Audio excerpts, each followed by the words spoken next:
तो देखो इस क्वेश्चन में है ना, इस क्वेश्चन में ना हमें मीन दे रखा है 18 और एफ निकालना, क्या निकालना है?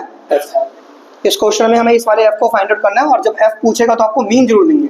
मीन 18 दे रखा है, मीन क्या दे रखा है? 18। तो जिस क्वेश्चन में कोई अननोन वैल्यू निकालनी होती है ना, उसमें डायरेक्ट मेथड यूज करो। कौन सा मेथड यूज करो? Direct method. तो डायरेक्ट मेथड ये वाला होता है मीन निकालने का। ये मीन निकालने का डायरेक्ट मेथड होता है sigma F I X I, sigma F I X I upon में sigma F I, sigma F I, ये होता है डायरेक्ट मेथड। ये क्या होता है बच्चों?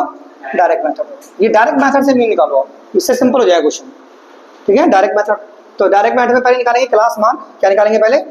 Class mark. तो क्लास मार्क निकाल लो ऐसे आप। तो क्लास मार्क कैसे निकालते हैं? इसको इसमें जोड़ो, ये लोअर लिमिट अपर लिमिट।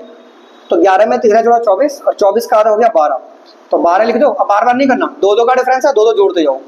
14 और ये 16 और ये 18 और ये 20 और ये 22 और ये 24 और ये कितना आ गया? 24 आ गया 24। अब आप एफ आई एक्स आई निकालो। तो जो नंबर्स होते हैं ना एफ आई कहते हैं। तो ये हमारा एफ आई है। क्या ये हमारा? F I. तो इसको इससे मल्टीप्लाई करो, कितना आ गया? 84। तो कितना आ गया? एफ आई एक्स आई, ये एफ आई और ये एक्स आई। ये 14 छिंग कितना आ गया? 84। और ये कितना आ गया? 16 निम्बा 144 आ गया बच्चों। 18 13 कितना आ गया? 13 104 का 4 का हासिल लगे 10, 13 कम 13 और 10 23। अब इसको इससे मल्टीप्लाई कर दो, ये हो गया 20 एफ। अब इसको इससे मल्टीप्लाई कर दो, ये हो गया 110। इसको इससे मल्टीप्लाई कर दो, ये हो गया 96। ये क्या हो गया? 96 हो गया 96। अब इसका सिग्मा निकाल लो, sigma F I, sigma F I, ये एफ आई का। तो 4 और 5 9, इस एफ को नहीं जोड़ेंगे। 4 और 5 9 और 13 22 और 9 31 और 6 47 और 7 कितने हो गए? 54। कितने हो गए? 54। वन सेकेंड, 7 और 6 13 और 9 22 और 13 35, 35 और 5 40 और 4 44 हो गए बच्चों। तो ये 44 हुए हैं। और इस वाले एफ को अलग जोड़ दो, 44 प्लस एफ, 44 प्लस एफ। ये एफ अलग जोड़ दिया ना आपने, एफ अलग जोड़ेंगे। 44 प्लस एफ, ऐसे मत लिख देना 44 एफ, बहुत से बच्चे ऐसे लिख देते हैं। ये मल्टीप्लाई कर दिया आपने, क्या कर दिया है? मल्टीप्लाई। अब इनका सिग्मा निकाल लो, sigma F I X I. क्या निकाल लो? Sigma F I. सिग्मा का मतलब एडिशन होता है। क्या होता है? एडिशन। तो एडिशन करना है, करो एडिशन। 20 एफ को मत जोड़ना, इसको अलग जोड़ना है। तो 4 और 4 8 और 4 12 और 4 16 और 6 22 का 2 का हासिल लगा 2, 9 और 2 11 और 1 12 और 3 15 और 4 19 और 27 और 35 का 5 का हासिल लगा कितना? 3। और 3 जब लगे तो 3 और 1 4 और 2 6 और 1 7, कितना आ गया? 752, 752। और 20 एफ अलग लिख दो, प्लस के 20 एफ, प्लस के 20 एफ। ठीक है, अब लगाओ मीन का फॉर्मूला। तो मीन का फॉर्मूला ये है ना, सिग्मा एफ आई एक्स आई।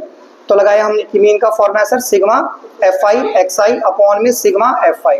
ठीक है बच्चों, ये मीन का फॉर्मूला। अच्छा, अब बोलो सिग्मा, ये मीन कितना है? मीन 18 है। और सिग्मा एफ आई एक्स आई कितना है?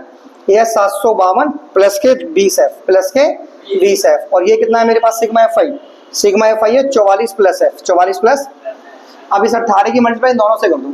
तो 18 की इससे मल्टीप्लाई करो, कितना आएगा? 792 एंड प्लस के 18 एफ बराबर कितना आ गया? 752 प्लस के 20 एफ। अब इसे माइनस कर दो, यानी 792 में से क्या माइनस कर दो? 752, ये 20। तो 20 में से 18 गया तो कितना आ गया? 2 एफ। कितना आ गया? 2 एफ। और यहाँ से वैल्यू कितनी आ गई? 2, ये 4 आ गई। अब इसको 2 से इसको डिवाइड कर दो, तो 40 को 2 से डिवाइड कर दो। तो एफ की वैल्यू कितनी आ गई बच्चों? एफ की वैल्यू आ गई 20। एफ की वैल्यू आ गई 20। तो ये क्वेश्चन आपको ऐसे करना, बहुत सिंपल क्वेश्चन है। ठीक है, तो मीन निकालने का ये जो मेथड होता है ना, इसे कहते हैं डायरेक्ट मेथड। ये कौन सा मेथड होता है? Direct method. तो ये हो गया हमारे पास डायरेक्ट मेथड। ठीक है, और जो मैंने पहले बताया था ना, वो ही वाला था, ए प्लस के sigma F I D I upon में सिग्मा एफ आई।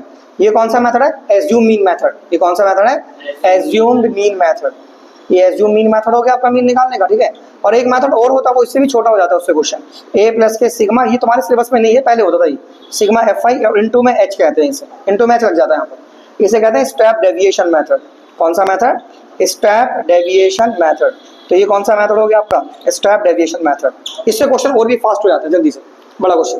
तो ये था डायरेक्ट मेथड। तो डायरेक्ट मेथड कब यूज करेंगे? मतलब क्वेश्चन तो आप कोई से मेथड से निकाल सकते हो, लेकिन अगर किसी क्वेश्चन में अननोन वैल्यू निकालनी है ना, जैसे इसमें एफ निकालना है, तो इसमें डायरेक्ट मेथड यूज करो।